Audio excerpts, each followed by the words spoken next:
lors du stage que j'ai vécu il y a 2 mois, il y a une consigne de silence qui est mise en place où on a des moments où on peut poser certaines questions. Et personnellement, j'ai vécu ce moment de manière formidable parce que beaucoup de choses ont ressurgi chez moi. Et je voudrais savoir du coup ton point de vue sur l'effet du silence pendant les stages. Effectivement, le silence est un paramètre extrêmement important dans les stages que j'accompagne ici, à savoir que, bon, déjà, ce n'est ni un silence monacal, ni un silence carcéral, c'est-à-dire que les personnes ne sont pas interdites de parole pendant la durée du stage. Le propos, c'est simplement de ne pas converser, comme on le fait habituellement dans une situation de rencontre, de stage socialement. Et toi, qu'est-ce que tu fais dans la vie? Est-ce que tu es marié? Est-ce que tu as des enfants? Qu'est-ce que c'est ton boulot? Etc. Et l'avantage de cette consigne, en fait, c'est que les personnes se rencontrent d'une toute autre façon que le mode habituel. Et on se rencontre par le fait d'être présent là, investi dans une même dynamique de travail, de temps de pause, de quotidien. Et cette rencontre par la présence est extrêmement reposante, extrêmement riche, évite que nous soyons dans nos habitudes qui sont conditionnées par notre personnalité, par notre ego, par nos conditionnements professionnels, familiaux. Et nous avons également tout un tas de schémas de fonctionnement qui n'ont pas leur place dans le fonctionnement en stage, à savoir comment je m'efface, ou comment je prends la place, ou comment j'ai besoin qu'on me prête de l'attention, ou comment au quotidien, quelle place je vais prendre, etc. Donc tous ces schémas de fonctionnement qui ont place dans notre vie habituellement n'ont pas place dans le stage, étant donné que le travail, c'est un accompagnement à l'émergence créatrice de la conscience, c'est-à-dire vraiment qu'il émerge quelque chose de totalement différent de tous les contextes dans lesquels on a l'habitude de s'articuler, de soi à soi et de soi aux autres. Donc ça, c'est une des premières raisons de cette consigne, c'est-à-dire pas de papotage, pas de relation, de façon de lier amitié comme d'habitude, et nous nous familiarisons les uns avec les autres au travers du travail qui se fait ici, au travers du quotidien où l'on partage toutes les tâches habituelles, ménagères, préparer à manger, attendre son temps pour la douche, etc. Et pendant cette absence de discussion, où dans notre culture on meuble beaucoup le silence, eh bien un silence naturel prend place, quelque chose se pose à l'intérieur de soi. Et au-delà de ces discours habituels, notre présence émerge progressivement, jour après jour, et nous nous rendons compte que, en fait, nous sommes ensemble, tout à fait naturellement, plutôt que de créer des avec toi, je peux partager ci, avec toi, je peux discuter de ça, avec toi. Voilà. Et ça, c'est extrêmement important. Développer cette aptitude à être ensemble, naturellement, dans la présence à soi, sans être dans un silence contraint, juste une présence naturelle, c'est vraiment un facilitateur extraordinaire. Et je suppose que dans ton vécu, puisque tu as fait un stage de 7 jours, je pense que tu peux témoigner que c'était évidemment pas contraint, et que du coup quelque chose s'est posé, ou quelque chose a pu émerger. Je ne sais pas comment tu le dirais, toi. Je dirais que déjà de rencontrer des gens sans leur parler, ça a été quelque chose d'absolument bénéfique parce que j'ai pu découvrir tout ce qui entravait en fait à nos relations véritables. Et c'est ce véritable-là que j'ai l'impression qu'on recherche. Et du coup, ce qui a pu aussi, c'est que ça a permis à mon mental d'arrêter de me parler tout le temps et de me poser tout le temps 10 000 questions pour être présent davantage ici et maintenant. Du coup, qu'est-ce que tu penses en fait de cette présence? Est-ce que c'est ça qu'on est censé rechercher dans notre travail ici? Est-ce que c'est cette présence, cette conscience en fait de quelque chose plus large que notre ego? Absolument. Alors, le propos effectivement dans l'émergence créatrice de la conscience, c'est que notre dynamique d'être supplante notre dynamique qui est propre à l'ego, c'est-à-dire propre à nos habitudes de fonctionnement relationnelles, conditionnées par notre éducation, par notre vécu familial, par les contraintes sociales. Et vraiment, c'est tout à fait favorable à ça. C'est vraiment un paramètre important. Par ailleurs, je dirais que en stage, nous méditons tous les jours également, que l'approche énergétique qui est présente dans toutes les propositions de travail sont également deux facilitateurs importants dans le fait que petit à petit, les discours intérieurs s'apaisent au profit de l'expression de notre dynamique d'être dans une dynamique créatrice qui doit être quelque chose qui nous met réellement sur notre chemin de vie et non pas dans tout un tas d'autres directions qui peuvent répondre à nos désirs, à nos conditionnements, à nos voilà. Moi, ce que ça m'a, si je peux me permettre, ce que ça m'a permis aussi cette consigne, même si elle n'est pas contraignante, c'est justement d'avoir plus d'équilibre pour moi, plus d'équilibre entre le mouvement vers l'autre et le mouvement vers moi. Et c'est-à-dire qu'habituellement, je peux être absorbée par le mouvement qui va vers l'autre et donc ne pas prendre ce temps-là de revenir à moi. Et donc là, pendant le stage, ça a vraiment permis ça en fait. Finalement, vu que tout le monde était un peu dans dans des temps en silence avec soi, ça m'a forcé à faire ça aussi. Et c'était ouais, enfin, j'essaye maintenant de l'appliquer, de faire attention pour pas me laisser complètement absorber par l'extérieur.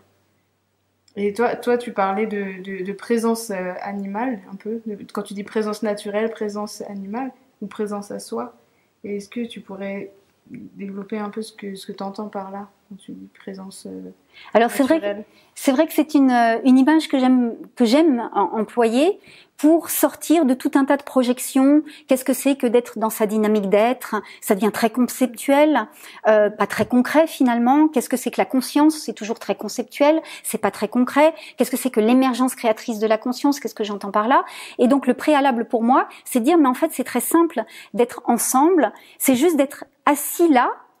Voilà, dans cette présence animale, assis là comme un chien, comme un chat, comme dans cette présence animale et d'être ensemble comme ça en fait. Ça fait référence à notre nature profonde. Nous sommes des mammifères, voilà, avec un cerveau particulier, mais nous sommes des mammifères et ça fait juste d'être là ensemble en fait, dans notre présence naturelle, animale, à la fois très banale et aussi dans toute sa singularité et dans tout ce que offre cette possibilité de rencontre. Je sais que c'est ça ce que j'avais trouvé intéressant dans le stage, du fait de ne pas communiquer. Alors c'était pas du silence pur, comme tu disais, monacal, mais c'était un silence dans le sens où on ne devait pas échanger nos situations familiales, nos situations professionnelles. J'ai trouvé ça intéressant, justement, de couper tout ce contexte sociétal, qui faisait qu'on se rencontrait pour nous-mêmes. Et c'est ce qui m'a permis dans le stage de rencontrer des gens que j'aurais pas rencontrés forcément, et de les rencontrer d'une façon sans a priori, sans préjugés entre guillemets, et c'était vraiment intéressant là-dessus. Oui, bah c'est super, je trouve que vous en parlez très bien. Vous en parlez vraiment très bien, c'est effectivement le propos. Après, chacun a sa façon de le verbaliser et c'est extrêmement enrichissant en fait que vous puissiez le verbaliser à votre façon, selon votre ressenti et ce que ça a apporté. Comme tu disais, de rééquilibrer. C'est vraiment dans nos vies en fait, dans nos vies professionnelles, dans nos vies familiales, dans nos vies relationnelles, tout nous amène à se déporter. Voilà. C'est sortir de notre axe et aussi il y a une grande tendance dans notre culture à la dilution. On se dilue beaucoup dans des devoirs faire, devoir paraître, devoir beaucoup. Trop, en tous les cas. Et ça, c'est une perte d'énergie vraiment, vraiment conséquente.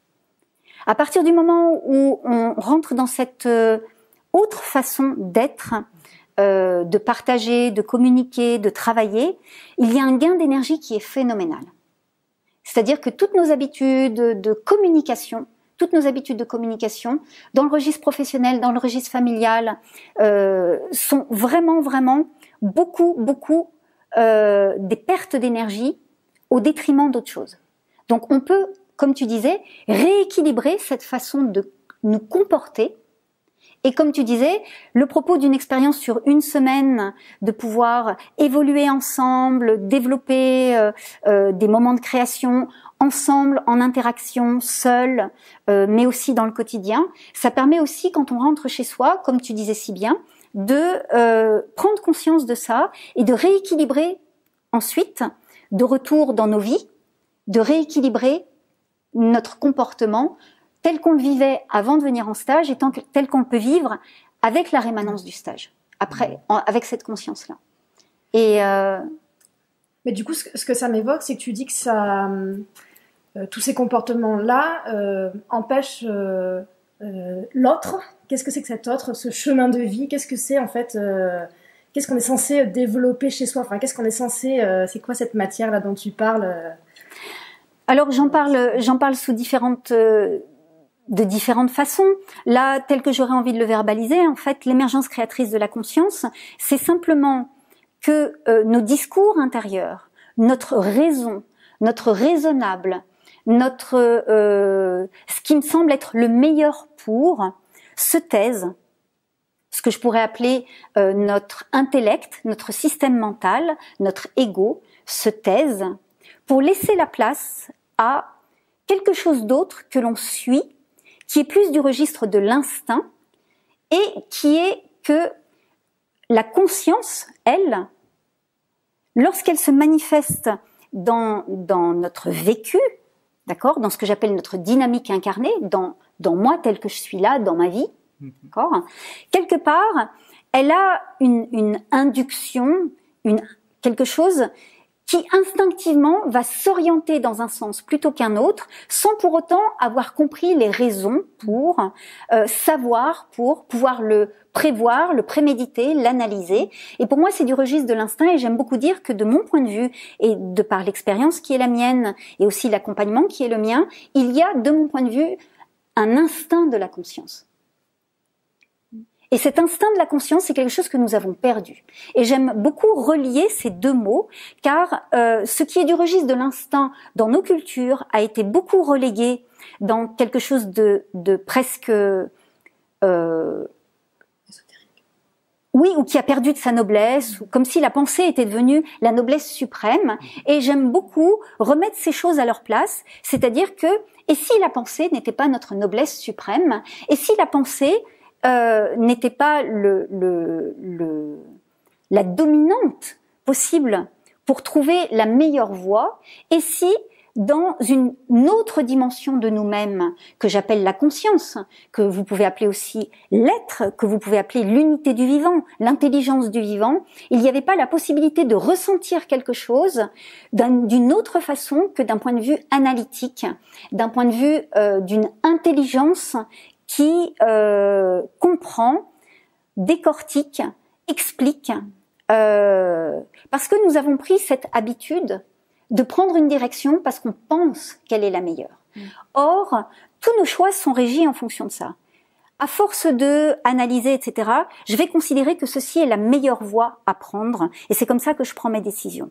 Maintenant, et dans le processus que j'accompagne, qui est un processus de transformation profonde, le propos, ça va être de pouvoir suivre une direction parce que je sens qu'elle est la meilleure, même si je ne sais pas pourquoi, même si je ne peux pas l'avoir expliqué avant, même si je peux même pas le verbaliser, mais parce que c'est comme ça. Et souvent, je vais pouvoir vérifier que c'était la bonne décision à prendre, parfois bien plus tard. Bien plus tard. Et donc, qu'est-ce qui fait que je vais prendre cette orientation-là plutôt qu'une autre orientation qui sera peut-être plus raisonnable lorsque j'ai fait appel à ma raison? Eh bien, c'est un ressenti. Et ce ressenti-là, il est, comme tous les ressentis, si tu me demandes d'expliquer, il n'y a pas de mots pour ça en fait. Si tu me demandes de dire comment tu vas savoir que ça c'est le goût de la fraise en fait, ben je vais le savoir parce que j'en ai fait l'expérience et que ça en fait ça c'est vraiment le goût de la fraise. Et ça c'est vraiment la saveur d'une orientation qui est propre à mon instinct de conscience et qui fait que intérieurement je vais sentir ça. Et réétalonner, c'est un terme scientifique, mais régler notre fonctionnement intérieur. Étalonner, c'est régler un appareil, d'accord ? Réétalonner, régler notre appareil par rapport à ce ressenti-là, ça demande du temps, parce que nous avons laissé prédominer notre raison. Ça demande du temps et c'est un des objectifs du travail de transformation qu'on fait ici, c'est comme tu avais dit tout à l'heure, je sais plus comment tu avais dit, rééquilibrer ça, de telle façon à ce que nous soyons plus simplement dans des décisions qui sont du registre du raisonnable. Du coup, là, de ce que tu expliques, c'est par rapport à l'axe que tu nous dis où il y a l'axe où on doit être, Oui. L'axe où les gens voudraient qu'on soit, enfin les gens, où on voudrait qu'on soit, et l'axe où on voudrait être. Mais du coup, tu viens de dire que c'était compliqué de le faire, mais comment on fait pour être sûr, entre guillemets, qu'on est dans notre axe à nous, et pas à l'axe où on ne devrait pas être, entre guillemets, aussi. Enfin, est-ce qu'il y a des exercices, enfin, j'essaye d'être pragmatique, mais est-ce qu'il y a des choses concrètes à faire pour pouvoir faire ça? Alors, c'est une question qu'on me pose très souvent, en fait. C'est-à-dire, comment je peux sentir que c'est vraiment ça et pas autre chose? En fait, ce ressenti-là, qui est inexplicable, il se travaille par la méditation sur les sensations. Et en méditant régulièrement sur les sensations, nous avons une approche de notre ressenti qui s'affine par voie de conséquence. C'est-à-dire, si j'affine mon ressenti sur tout ce qui se passe dans mon corps physique, je développe automatiquement mon ressenti de plus en plus fin sur ce que je vis et comment je le ressens. Et dans ce ressenti, il y a un affinement naturel qui va se faire entre qu'est-ce qui fait que je me sens mieux par soulagement, qu'est-ce qui fait que je me sens mieux parce que ça me procure du plaisir, qu'est-ce qui fait que je me sens mieux parce que ça répond à un désir, ou qu'est-ce qui fait que je me sens mieux parce que là, en fait, il y a quelque chose en moi qui ressent que c'est ma juste place et c'est la juste orientation. Et tout ça sont des ressentis qui sont proches, mais légèrement différents.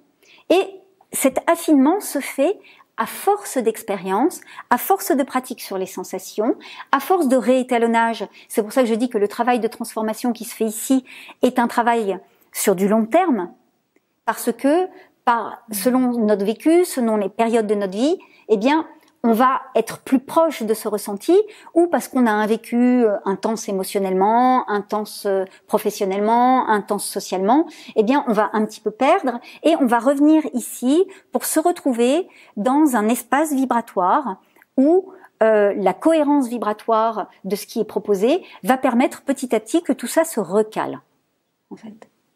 Et c'est vrai que c'est pas simple. Par exemple, tu parlais de la distinction entre la joie, vraiment ressentir la joie, et parfois on peut avoir l'impression d'être dans la joie et être plutôt dans de l'excitation. Oui. Et tu parlais de cette distinction-là, et c'est vrai que après, pendant le stage, ça m'a fait penser à des expériences récentes, et j'arrivais pas en fait à savoir si j'étais Le plaisir ou la joie. dans la joie, Ouais. ou si c'était enfin voilà, l'excitation. Alors ça, en fait, c'est quelque chose.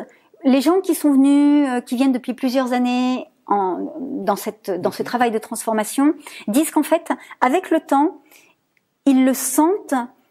Alors, je suis désolée de le dire, c'est pas un terme très, peut-être j'en trouverai un autre, mais par comparaison, c'est-à-dire petit à petit, par comparaison avec leur ressenti dans un vécu de stage ici et leur ressenti dans d'autres vécus, ils peuvent finir par sentir que il y a quelque chose de détendant, de plein, et que ça en fait c'est quand il y a suffisamment de joie. Et ensuite, en ayant fait ce ressenti-là, ici donc, ailleurs, par la suite, la personne peut retrouver. Est-ce que effectivement j'ai cet ressenti de détente et de plénitude qui n'est pas quelque chose de planant, mais qui est juste d'être bien là ensemble? Est-ce que je ressens quelque chose proche de ça ou de la même nature, ou est-ce que je ne le ressens pas? Oui, moi le mot qui me vient c'est cohérence, mais moi c'est comme ça que je le vis. Super. Cohérence. Super.